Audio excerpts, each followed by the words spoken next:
So I have a few good ideas every now and then. Verse 15, and the angel of the Lord called to Abraham a second time from heaven. The first time was, don't kill Isaac. The second time was, by myself I have sworn, declares the Lord, because you have done this and have not withheld your son, your only son. I will surely bless you, and I will surely multiply your offspring as the stars of heaven, and as the sand that is on the seashore. And your offspring shall possess the gate of his enemies. And in your offspring shall all the nations of the earth be blessed, because you have obeyed my voice. So Abraham returned to his young men, and they arose and went together to Beersheba, and Abraham lived at Beersheba. So what we have here is, because Abraham was absolutely faithful, and brought Isaac all the way up on the mountain, and even got the knife up in the air before the angel stopped him, God reiterates the covenant. You've shown your faith, and I will absolutely make, not only will your offspring be as the stars of heaven, but now they will bless all the earth. Not just their own tribe, not just their own people, not just their own nation, but a blessing for the entire earth, which is what Paul quotes later in the New Testament when he talks about the offspring not being plural but singular, and that it means who? It says here, that didn't work. What is God referring to? Within your offspring shall all nations of the earth be blessed. There's only one thing, Amy? According to Galatians 3, it's Christ. Absolutely. There's only one thing that came out of the Jews that's blessed all the earth, and that's Jesus, of course. Now there are some lesser things you could look at as well, where much of the earth has been blessed, because if you go look at the Nobel Prizes, the Jews win an inordinately large percentage of all the Nobel Prizes in medicine, and it's medicine, physics, and I think computer systems and a couple others. For the size of their nation and their population, they have by far and away way more of the Nobel Prizes than any other group of people does. So they're also blessing the world in that way as well. But what he's talking about here is Jesus. It's the only thing that comes from the Jews that blesses the entire world, everybody. Because everybody has access to Jesus, and everybody has the opportunity to be born again.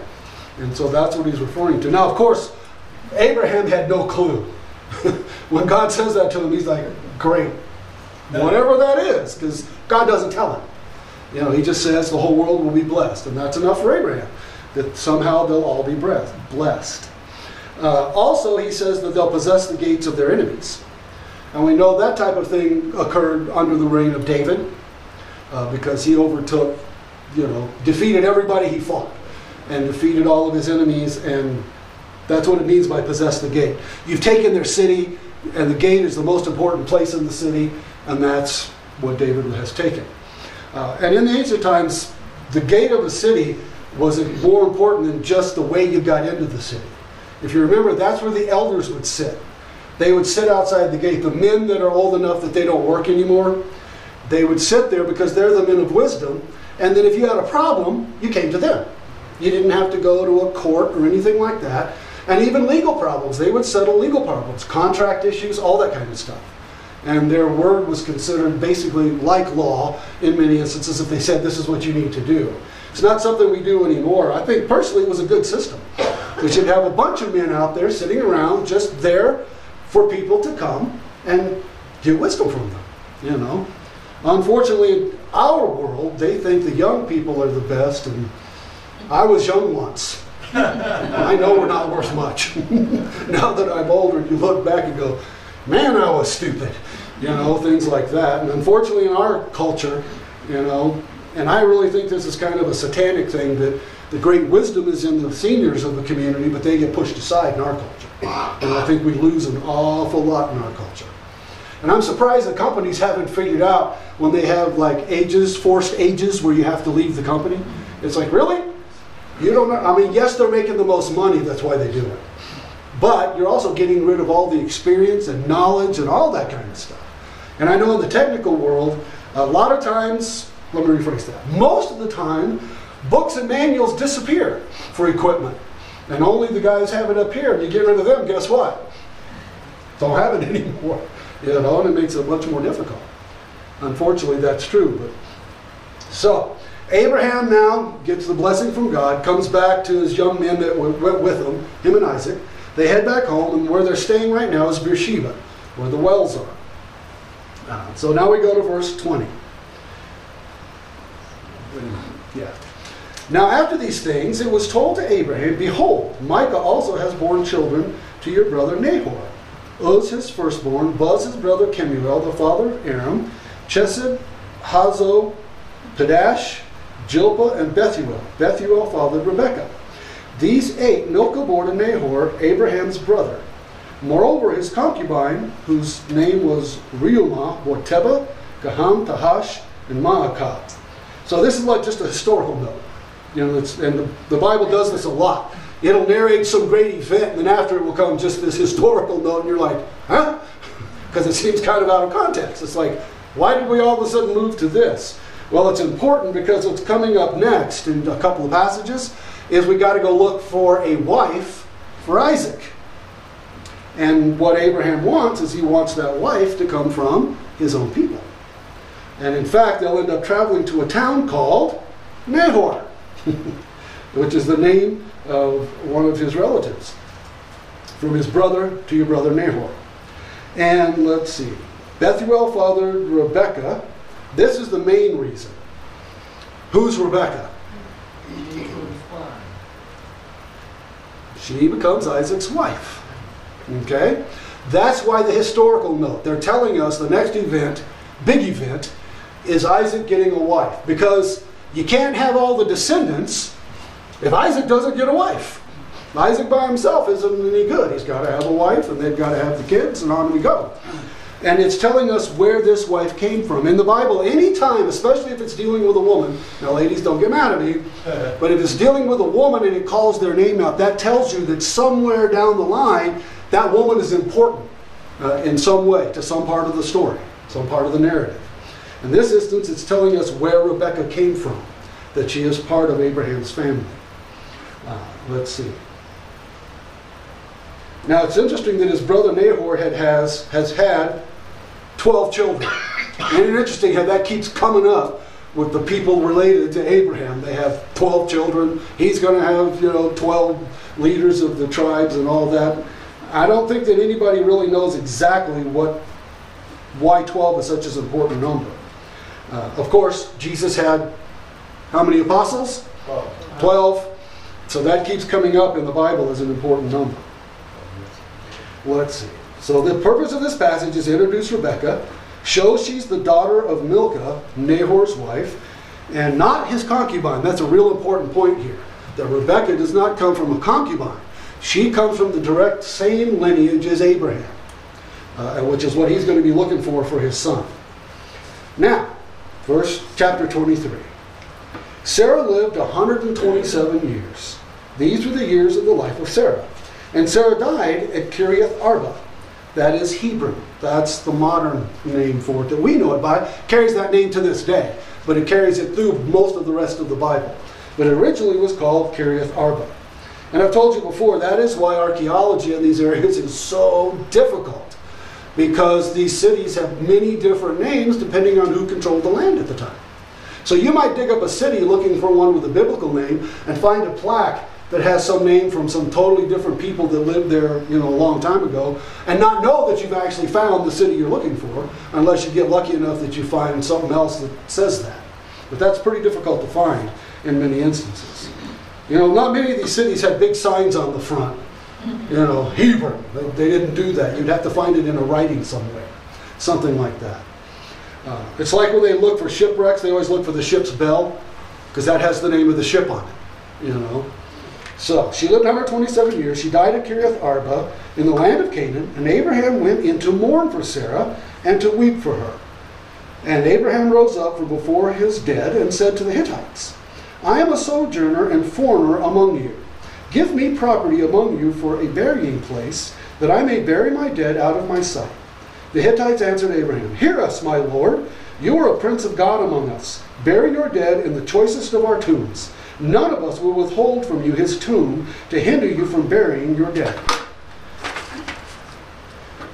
Okay, so we finally come to Sarah's death. She's 127 years old. She died here in Hebron, also known as Kiriath Arba in ancient times. And Hebron is an important city in Israel. It's one of the most difficult cities to take because of the way it's built on a hill and that type of stuff. And if you remember Caleb and Joshua, the only two spies that came back with a good report, they're the only two that are allowed into the land of Canaan. And when Caleb is 80 years old, he's been fighting the battles all this time. At 80, because of him being the spy that came back and stuck with God, he's given his choice of any city in the land. And this is something I love about Caleb. So what does he pick at 80? The toughest city in the land. He picks Hebron. Because he's like, I can take it.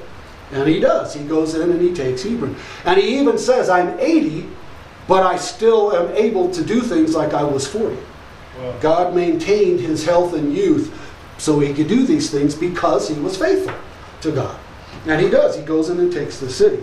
But he's one of those great characters in the Bible. He doesn't get a lot of airtime, but if you really look at Caleb, he's one of those great characters. Like this. Given his choice, most of us would have said, well, what's the easiest and richest town? That's the one I want. And not Caleb. He says, what's the toughest town? I'll take that one. At 80, by the way. But he feels like he's 40. I have a similar problem. My brain thinks I'm 18. Unfortunately, my body's no longer 18. And it keeps writing checks my body can't cash. So, okay. Now, Oh, okay. I jumped ahead. So, next thing we find out is that the people inhabiting Kiriath Arba, Hebron, they're Hittites. Which is very interesting because later on, the land of the Hittites is all the way up where Turkey is today. In fact, most people aren't aware of this, but the Hittites built a large and very powerful empire in what we call Turkey. And they're one of the dominant empires that you really don't hear much about back in their time. They didn't last real long, but they were a powerful empire that built some really amazing cities in the hills of Turkey. And let's see. And the Hittites were the major empire, again, the only other major empire when Egypt was an empire, and they continually battle over the land of Canaan. They continually have battles in the land of Canaan, trying to take it and trying to take the coastline especially. See this right here, that border? Because the Hittites and the Egyptians were so evenly matched, they never could really get a decisive advantage, and all they were doing was killing each other. So finally a smart Egyptian ruler and a smart Hittite king got together and said, why don't we just decide on a border and stop killing each other? And that's what they do. They end it right there. And that's by border, not by conquest. Now eventually the Assyrians, you see this little kingdom here? They grow to take this entire area in a later date, and they're one of the first empires to interact with the Israelites. And in fact, the Assyrians are the ones that destroy and deport the northern country of Judah when they split into two kingdoms, and basically make those Jews disappear, basically, genetically. Now, the Hittite Empire existed during the time of the Judges. So when these guys actually had their empire, down in Israel was the time of the Judges, and there really wasn't any interaction between them, and that's why we don't hear much about it. But somehow, the Hittites from here eventually migrated up there. Or there might have been Hittites up there, and a small group came down here, but the interesting thing is we have Hittites. I bring that up only because growing up in the church, you hear about the Hittites quite a bit when you're studying the Bible. But I was never taught who they were, where they came from, why they were important, none of that. And there's actually a bunch of kingdoms, as you can see, Kassite, Babylon, Elam, Assyria. There are multiple empires and kingdoms that pop up in this area that we don't know anything about because they don't interact with the Israelites. The only thing God puts is the ones that interact with the Israelites, because to God that's what's important. The other part, not a big deal. And so there's a kingdom called Mari that pops up in here and several others. Okay. Yes? So we've been fighting each other since the beginning of time, and it's still going on. And as I was thinking of that the other day, then I thought, well, there's got to be some kind of purpose in that. Maybe God has a purpose in that? Some of it, part of it's just sin. We're just crazy. Just sin. Well, man, he wants what he wants, and if he gets into enough power, he goes and tries to take what he wants. And that brings about war. Right. You know? But It is sometimes- extremely rare. Think about this. The guy is fighting the war. In very few cases, do they actually want to be there fighting the war? Not really. No, it's the leadership. Right. You know, and there's many cases where enemies on opposite sides kind of like somehow get together, you know, and stop killing each other. Do you remember in World War I it was, with the horrible stagnant trench warfare and all that? That one Christmas, the Germans laid down their guns and the Allies laid their guns, and they met in the middle, celebrated Christmas, and then went back and started killing each other. It's just amazing. But I've never, it's very, the only time you see where a whole nation says, yes, let's go to war, is when they get attacked. Like Pearl Harbor. Things of that nature, where we get attacked and everybody in the nation says, well, we're going to go take care of this, and then everybody's in for it. But that's pretty rare, actually. Usually it's just the leadership. See, that's why I told you, I'm a huge believer there should be a universal law that any leader that starts a war has to be in the front line. Amen. You know what would happen? No more war. Not in modern times, anyway. You know what made Alexander the Great such a tremendous warrior? Where did he always fight?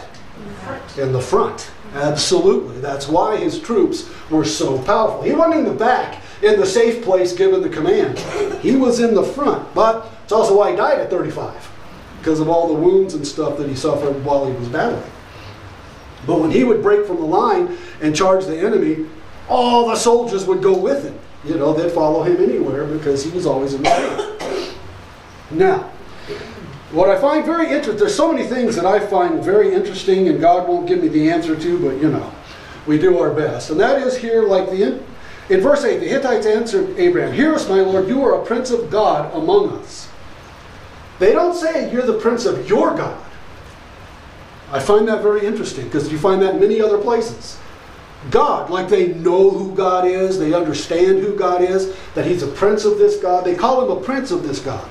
The reason they do is God interacts on Abraham's behalf in real-time, everyday life. Their gods don't do that.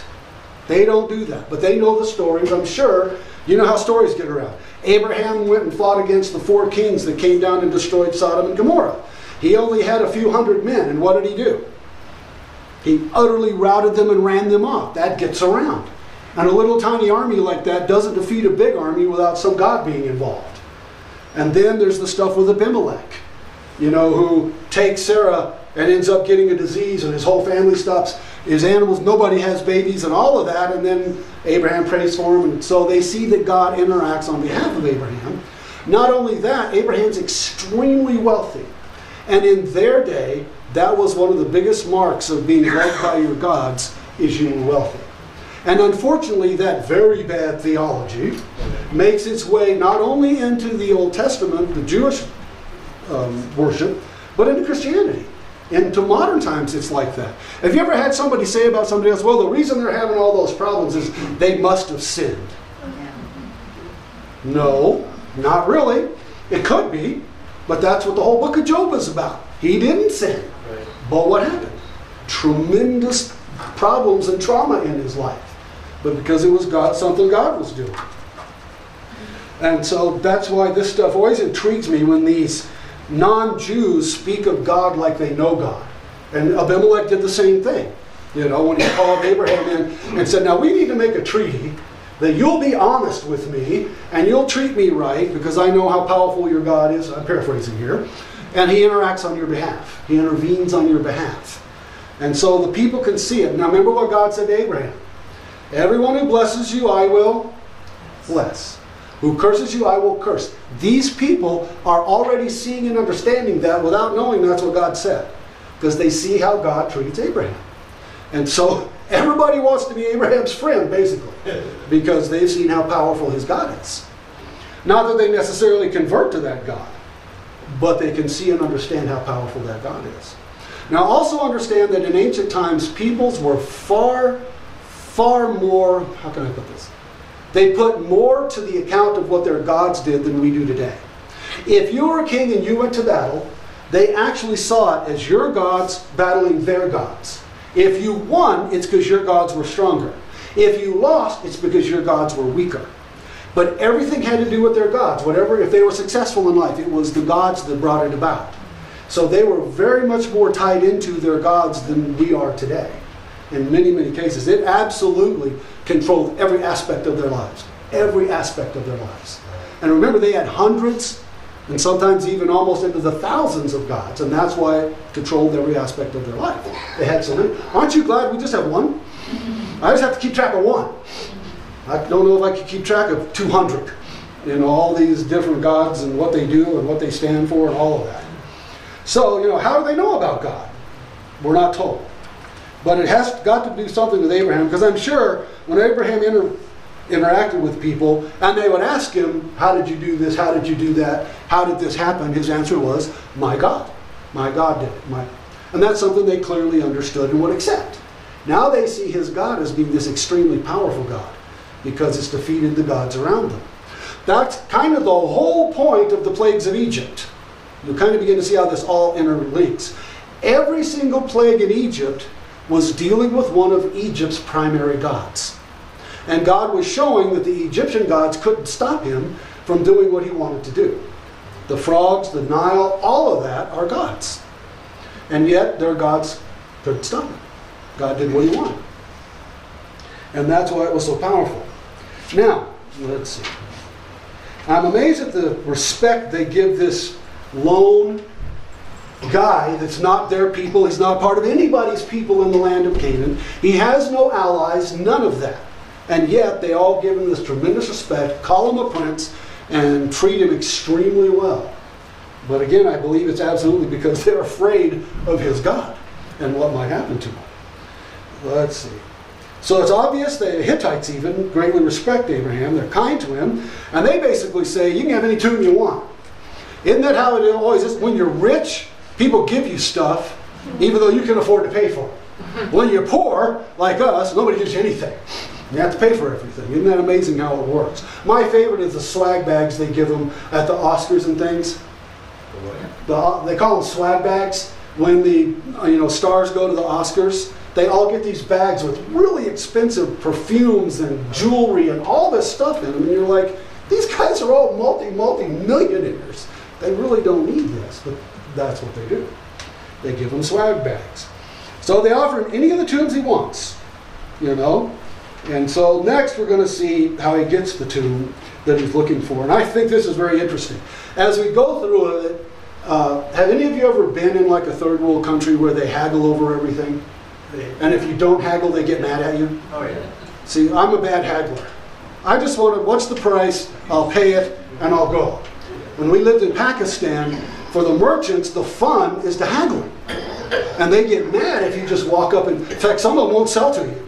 If you walk up and just say, I'll pay this, they're like, They want to haggle, and they're very good at it. And you'll see it in the story that we're about to go to with this Hittite. It's funny how he does it. We'll look at it. Abraham rose, verse 7, and bowed to the Hittites, the people of the land. And he said to them, if you are willing that I should bury my dead out of my sight, hear me and entreat for me Ephraim, the son of Zohar, that he may give me the cave of Machpelah, which he owns. It is at the end of his field. For the full price, let him give it to me in your presence as property for a burying place. So Abraham says, I found a cave, I like the cave, I'll buy it. Abraham does, whatever the price, I'll buy it. Can he afford it? Oh gosh, yes, he can afford it. Okay? Now Ephraim was sitting among the Hittites. And Ephraim, the Hittite, answered Abraham in the hearing of the Hittites, of all who went into the gate of his city. Now notice where this is happening. Where is it happening? The gate of the city. Why? Calvin? He's an elder? Because that's where the elders are, and they're the ones that ratify contracts and all that kind of stuff, and are the witnesses later to say, yes, that belongs to Abraham, if it ever comes into question. Because remember, they didn't have county recorders' offices and all that kind of stuff like we do today. My other favorite one is in about Ruth and Boaz, where he uses a shoe as the thing to say, I want to, take her into my family. And for some reason, the shoe guarantees the contract. I'm not exactly sure how, but he takes off his shoe and says, there, that proves the contract. Okay. So, all right, where are we? Now, let's see. Verse 11, no, my Lord, hear me. I give you the field, and I give you the cave that is in it. In the sight of the sons of my people, I give it to you. See, there's lots of witnesses. Bury your dead. Then Abraham bowed down before the people of the land, and he said to Ephron in the hearing of the people of the land, but if you will, hear me. I give the price of the field. Accept it from me, that I may bury my dead there. Ephron answered Abraham, my Lord, listen to me. A piece of land worth, what's interesting, 400 shekels of silver. What is that between you and me? Bury your dead. Abraham listened to Ephron, and Abraham weighed out for Ephron the silver that he named in the hearing of the Hittites. 400 shekels of silver, according to the weights current among the merchants. So the field of Ephron in Machpelah, which was to the east of Mamre, the field with the cave that was in it, and all the trees that were in the field, throughout its whole area, was made over. So he not only got the field, he got the trees too. Because, he could have sold him the land and said, but no, I want to keep the timber. Because was there much timber in Israel? No. Not a lot. And there aren't very many trees at all that get large, that you can make large timbers out of. That's why the mountains of Lebanon, with the cedars of Lebanon, became one of the most valuable resources in the entire area. And whoever controlled that made enormous amounts of money. And that's why they had to go in and protect the last few of those cedars of Lebanon, because they basically cut almost all of them down. There's a small park there now that you can go to in Israel, where Mount Lebanon is, or is it in Israel? It's in Lebanon. Anyway, you can go there, and there's like a handful of trees left that you can actually see the cedars of Lebanon. After this, Abraham buried Sarah his wife in the cave of the field of Machpelah east of Mamre, that is Hebron, in the land of Canaan. The field of the cave that is in it were made over to Abraham as property for a burying place by the Hittites. Now, got a really good example of how they haggled in that day and how it kind of worked out. He needs a place to bury Sarah. Remember, Abraham owns nothing. He's got a dead wife. He owns no land. He's got to put her somewhere. So now he's trying to find a place where he can bury her. And also other members of his family that are going to pass away, he needs to bury them.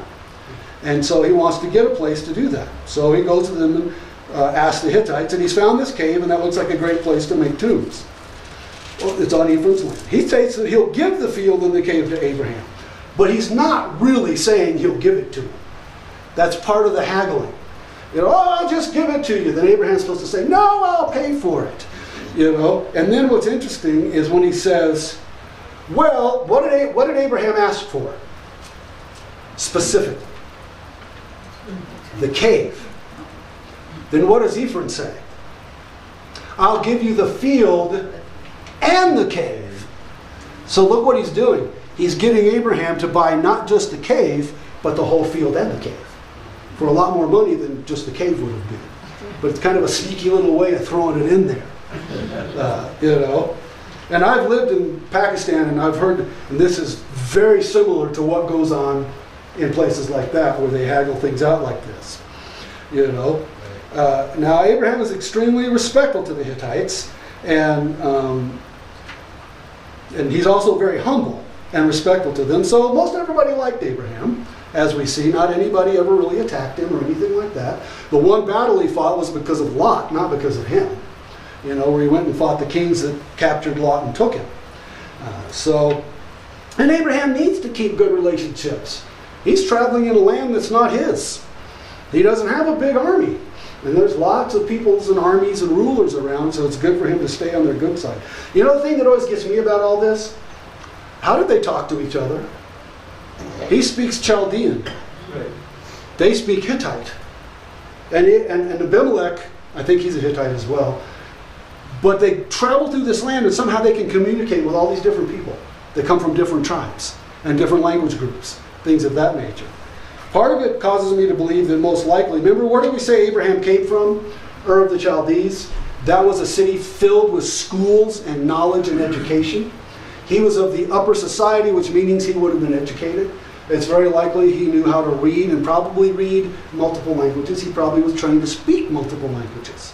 Because you almost had to back then, because you constantly interacted with people from other places.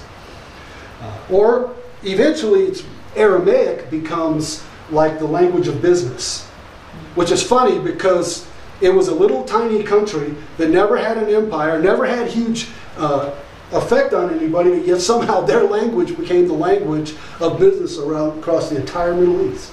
And even up to the day of the New Testament, what was much of the New Testament written in? Aramaic. Let's see. Now, when Abraham again states that he'll purchase the field and the cave, Ephraim makes this statement. Ephraim answered Abraham, "My Lord, listen to me. A piece of land worth..." Now, if he didn't intend to sell it, why did he throw out a number? You know? To me, this is like, you ever gone to buy a car and they want to write the number on a piece of paper and slide it to you? Yeah, right. You're like, what? You know, you're like, you could just say it. But you know, it's similar to that. You know, it's worth 400 shekels. What's that between us? Well, that's where Abraham goes, okay, now I have the price. You know, because he does. He puts out the money and he buys it from him.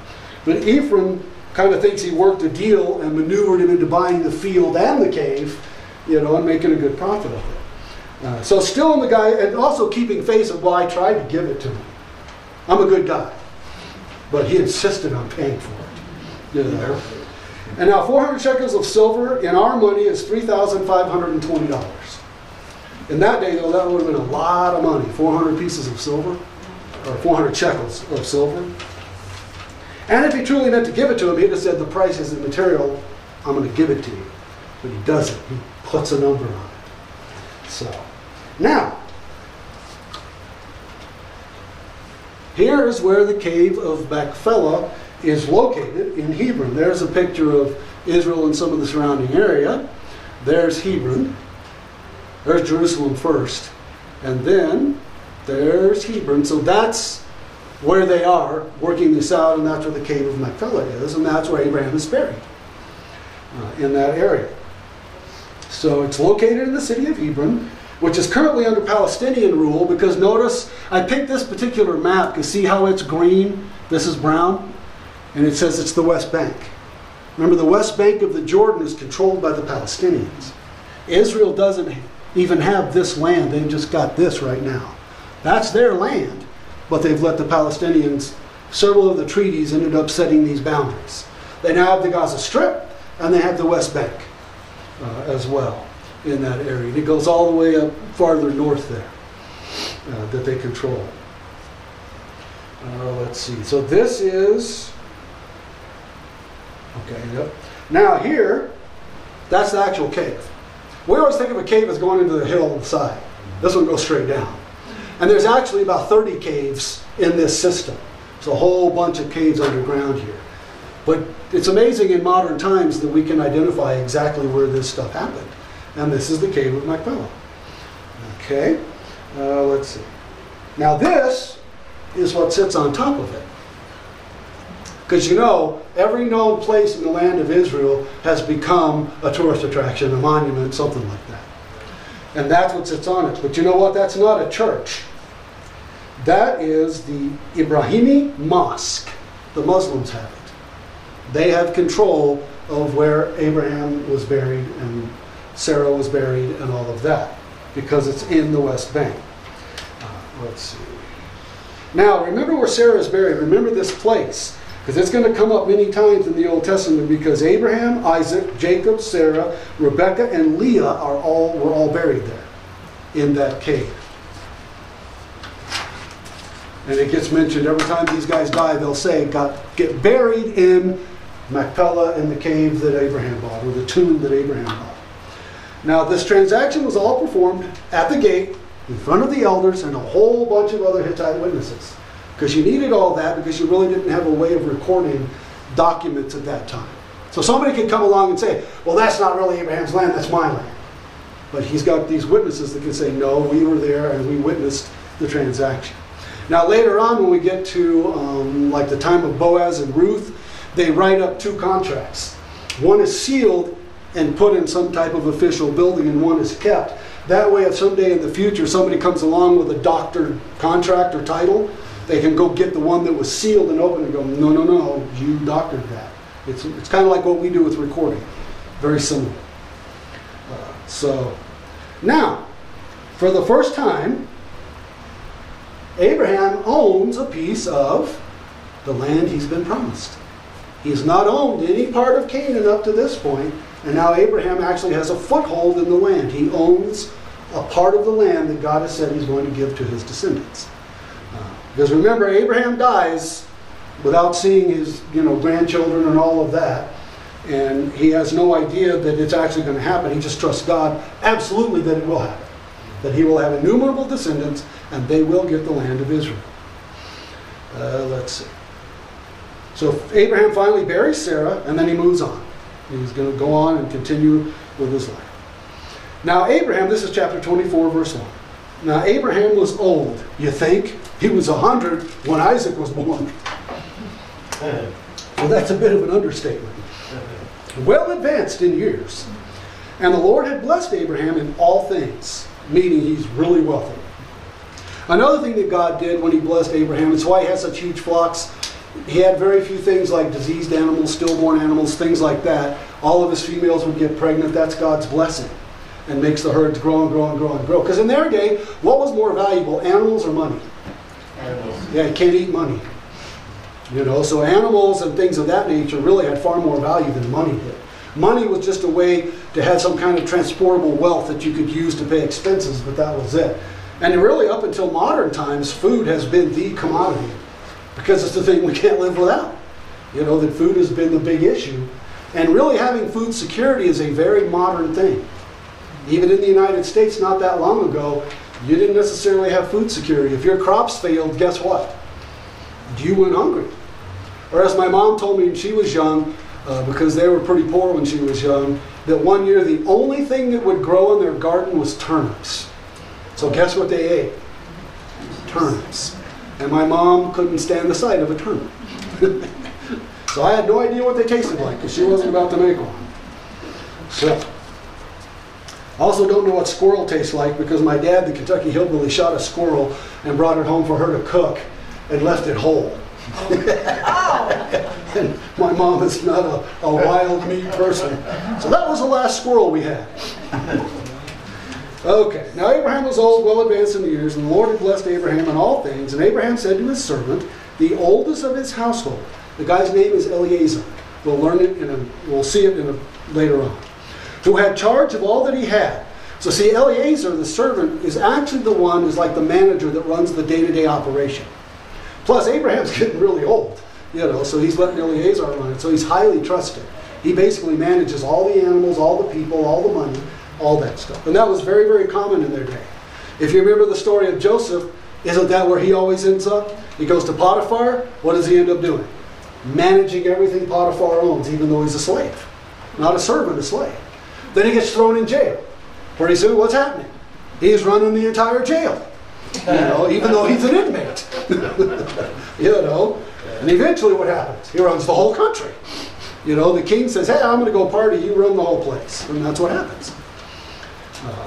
Put your hand under my thigh, that I may make you swear by the Lord, the God of heaven, and God of the earth, that you will not take a wife for my son from the daughters of the Canaanites, among whom I dwell, but will go to my country and to my kindred and take a wife from my son Isaac. Now you know why Rebekah got mentioned in the previous passages. She is from his brother, from his lineage, and that's who we're going to end up with being Isaac's wife. Because Abraham is adamant that he wants not a Canaanite, but one of his own people. Why would that be? Anybody got an idea? To preserve the bloodline? Right. Well, not really, because a lot of stuff gets mixed in with the bloodline. It's because who do the Canaanites worship? False gods. And if Isaac marries a woman who worships false gods, what's very likely going to happen to Isaac? It's a little bit of a picture of what comes later with the whole nation, where God says, drive all the Canaanites out or kill them, because I don't want you worshiping their gods.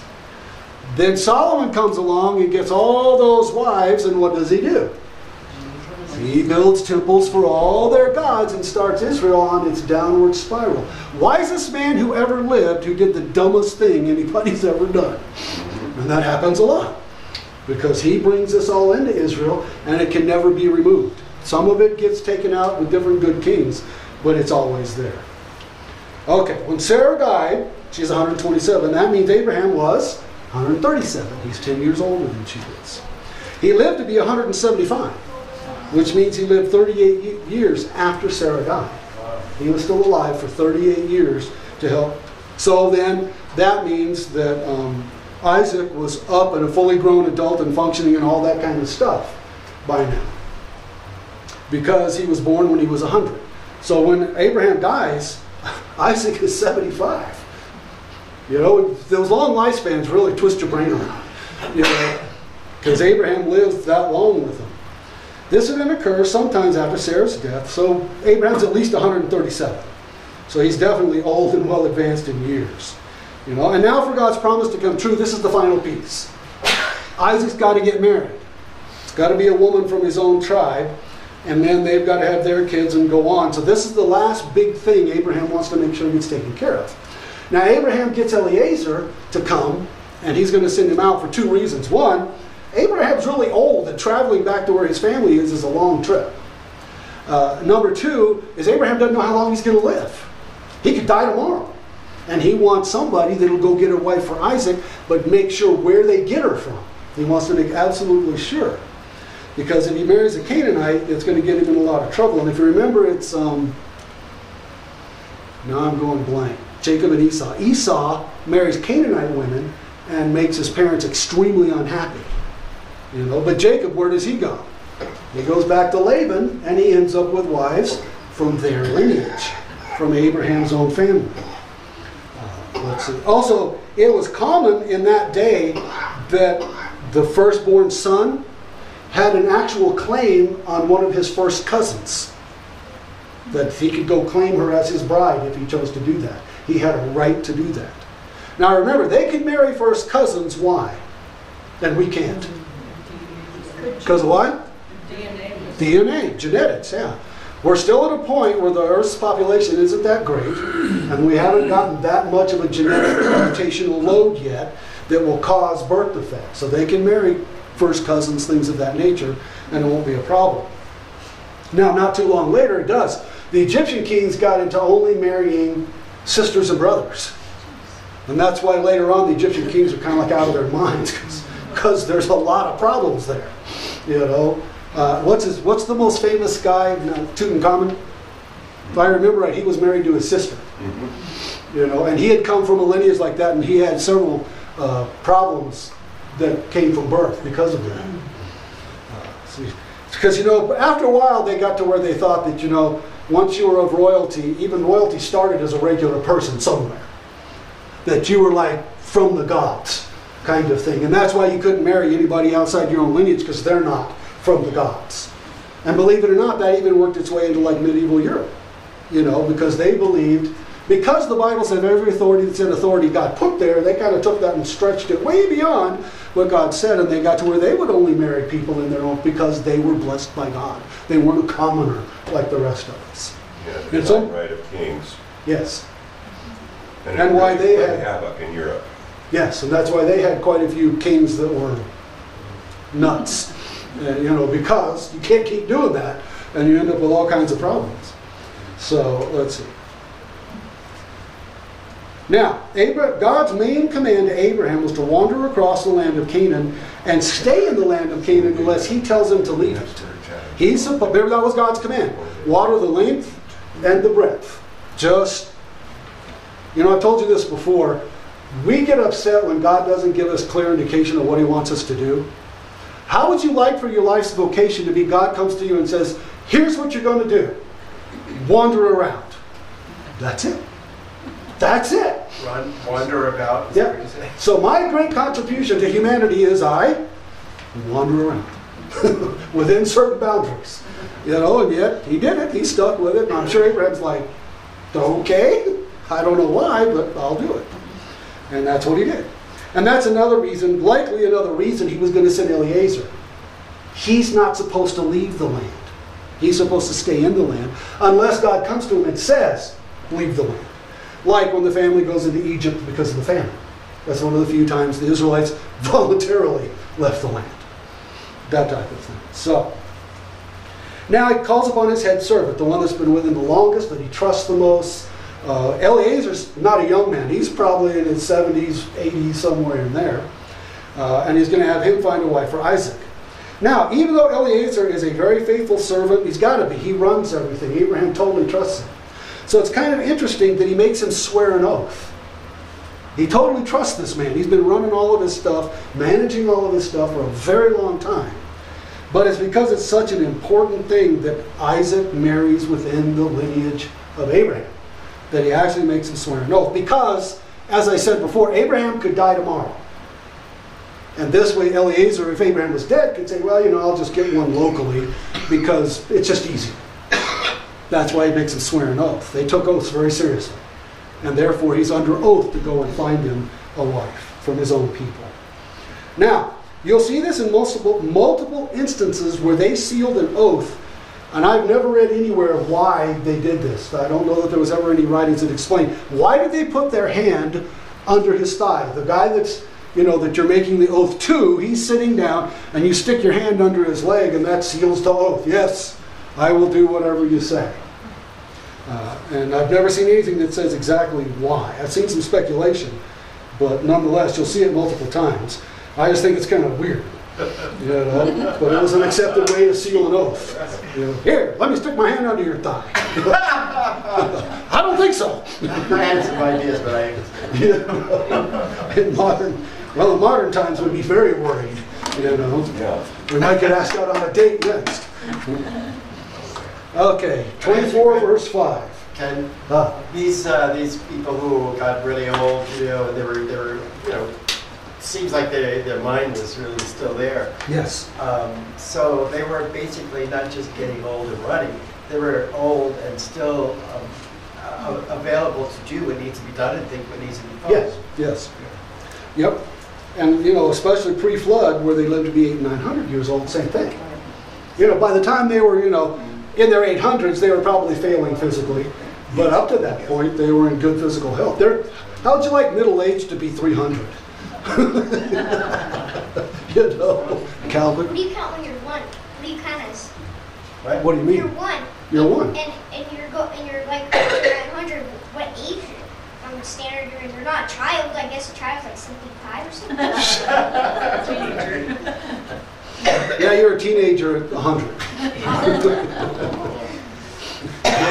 It's just hard to wrap your mind around it. And personally, I don't want to stay here that long. Not me. I'm 65 and I've had enough already, of this earth and what's going on in it. So, let's see. Verse 5. The servant said to him, perhaps the woman may not be willing to follow me to this land. Eliezer's pretty smart. He's like, well, I may go find her. And she may say, I don't think so. You live 1,000 miles away. My family's here. They're asking her to give up a lot and go to a man she doesn't know and has never met and has no family support whatsoever. And never will. They're not going to come visit her, and she's not going to go see them. You'll see if we get there today. I don't think we will. I have a map that shows the distance. And it's a long ways. Must I then take your son back to the land from which you came? Oh no, Abraham freaks out when he says that. Take him there. Yeah, Abraham freaks out when he says that. Abraham said to him, see to it that you do not take my son back there. The Lord, the God of heaven, who took me from my father's house and from the land of my kindred, and who spoke to me and swore to me, to your offspring I will give this land. He will send his angel before you, and you shall take a wife for my son from there. So Abraham fully believes that God will send an angel ahead of him to prepare everything, and that has a woman. Basically, Abraham's saying, God has a woman for Rebekah. You just need to go find her. She's there, and she will come if God's the one that has her for him. But if the woman is not willing to follow you, then you will be free from this oath of mine. Only you must not take my son back there. So the servant put his hand under the thigh of Abraham his master and swore to him concerning this matter. So he swears to him, and I think I just did 2 pages. Let me see where I am. We've got just enough time I can get there. This is to show you kind of where. Okay, here's Hebron. That's probably still where they are, because we've just had the